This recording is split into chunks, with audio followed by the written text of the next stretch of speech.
Ce soir, alors que le soleil se couche et que le silence commence à envahir nos cœurs, je vous invite à réfléchir profondément sur la manière dont vous vous approchez de Dieu dans vos prières. Combien de fois vous êtes-vous placé devant le Seigneur, simplement pour demander quelque chose? Combien de fois votre prière est-elle une longue liste de requêtes, sans laisser de place à la véritable adoration de Dieu? Je vous pose la question, avez-vous déjà réfléchi que la prière peut être plus que des demandes? Qu'elle peut se transformer en un moment intime de louange et d'adoration à notre Créateur? Si, comme beaucoup d'entre nous, vous ressentez que votre prière est trop centrée sur la demande et trop peu sur l'adoration, cette vidéo est faite pour vous. Aujourd'hui, nous allons apprendre comment transformer nos prières en véritables moments d'adoration. La prière peut être bien plus qu'une simple liste de demandes. Elle peut devenir un chant de louange et un acte de soumission totale à la volonté de Dieu. Comprenons donc comment inverser le focus de la prière en le détournant des demandes pour le placer sur le louange et l'exaltation du Seigneur. Avant de commencer, si vous ne vous êtes pas encore inscrit à notre chaîne, profitez de ce moment pour cliquer sur le bouton d'inscription et activer les notifications. Ainsi, vous serez au courant de toutes les vidéos édifiantes que nous publions. Et n'oubliez pas de liker cette vidéo, car votre soutien nous aide à toucher davantage de personnes avec ces messages de foi qui peuvent transformer des vies. Maintenant, respirez profondément, fermez les yeux un instant et ouvrez votre cœur pour permettre à Dieu de vous parler directement pendant que nous discutons de l'importance de l'adoration. La prière est l'une des façons les plus précieuses de nous connecter à Dieu, mais trop souvent, nous l'utilisons simplement comme un outil pour demander quelque chose dans nos vies. Nous demandons la santé, un emploi, des bénédictions pour notre famille, et bien souvent, nous oublions que la prière est aussi une opportunité de le louer, de l'adorer et de le remercier pour tout ce qu'il a déjà fait et continue de faire pour nous.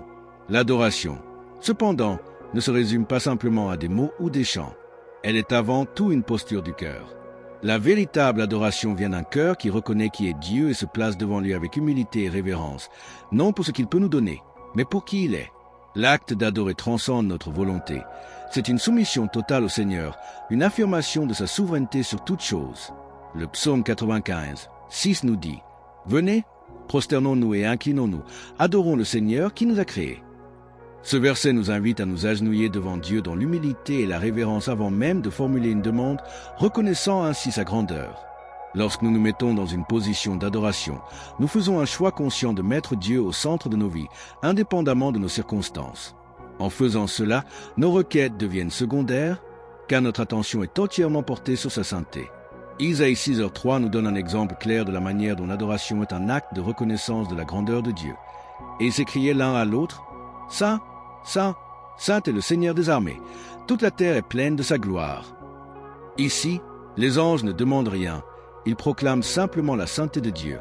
C'est l'un des plus beaux exemples d'adoration dans la Bible, une adoration qui découle d'une reconnaissance profonde de la grandeur et de la sainteté de Dieu. Vous êtes-vous déjà arrêté pour réfléchir au pouvoir de l'adoration? Elle élève non seulement notre esprit, mais elle nous transforme aussi. Lorsque nous arrêtons de nous concentrer uniquement sur nos besoins et commençons à louer et adorer Dieu pour ce qu'il est, notre foi est renouvelée, notre espoir est restauré et nous ressentons une paix que seul Dieu peut nous apporter.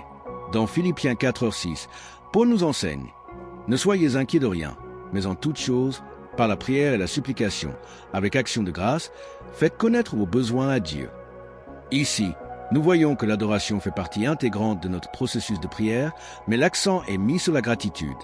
Lorsque nous prions avec reconnaissance, notre prière devient une expression de louange et non une simple demande. En agissant ainsi, nous affirmons que nous avons confiance en Dieu, qu'il est capable de pourvoir à nos besoins avant même que nous ne les présentions. Et dans le psaume 103, 1-2, nous lisons « Bénis le Seigneur, ô mon âme, et que tout ce qui est en moi bénisse son saint nom. Bénis le Seigneur, ô mon âme, et n'oublie aucun de ses bienfaits. » Le psalmiste nous enseigne que nous devons adorer le Seigneur de toute notre âme en nous souvenant de tous ses bienfaits. Ce type d'adoration est un choix quotidien, une décision de reconnaître la bonté de Dieu dans nos vies, peu importe ce qui se passe. Maintenant, je vous invite à vous joindre à moi dans une prière profonde, demandant à Dieu de transformer nos prières en véritables moments d'adoration. Seigneur Dieu, en ce soir, je viens devant toi avec un cœur rempli de gratitude. Je sais que souvent je me suis approché de toi seulement pour demander, mais aujourd'hui, je veux t'adorer. Seigneur, je veux te louer pour ce que tu es, et non seulement pour ce que tu m'as donné. Seigneur, tu es saint, tu es digne de toute ma louange. Je t'exalte et je te remercie, car ta bonté et ta miséricorde sont infinies. Saint-Esprit, répands dans mon cœur un désir profond de t'adorer en esprit et en vérité. Que ma prière soit une expression sincère de louange, pas seulement en parole, mais en action. Que je reconnaisse ta grandeur dans chaque aspect de ma vie et que je t'adore de tout mon cœur, sans rien attendre en retour, seulement pour ta souveraineté et ton amour. Seigneur Jésus, toi qui es digne de toute louange, que ma vie devienne un chant constant d'adoration à toi. Ne permets pas que mes prières se limitent à des demandes, mais que je t'exalte pour reconnaître ton pouvoir, pour vivre ta volonté. Que ma prière soit toujours une offrande, une soumission totale à tes desseins. Ô Seigneur, en toi, j'ai une confiance totale. Je ne veux demander plus que ce que tu as déjà préparé pour moi. Au lieu de cela, je veux t'adorer à chaque instant. Je veux sentir ta présence dans chaque respiration, chaque geste. Que je ne me souvienne jamais de ta bonté et de ta miséricorde, car tu es mon Seigneur et mon Sauveur. Père céleste, fais de ma vie un hymne de louange pour toi. Que tout ce que je fais, tout ce que je dis, tout ce que je pense, reflète ton amour et ta grâce. Je te remercie pour ta présence dans ma vie, pour ta paix, pour ta protection. Je loue ton saint nom, maintenant et toujours. Amen. Maintenant, j'aimerais savoir ce que vous pensez de ce thème. Comment vivez-vous votre prière? Avez-vous transformé vos demandes en moments d'adoration? Partagez avec moi dans les commentaires ci-dessous. J'adorerais entendre vos avis et vos expériences. Et si cette vidéo a touché votre cœur, n'oubliez pas de liker et de vous abonner à la chaîne pour plus de vidéos édifiantes comme celle-ci. Que Dieu continue de bénir votre parcours de prière, transformant chaque moment en une expérience d'adoration véritable. À la prochaine vidéo.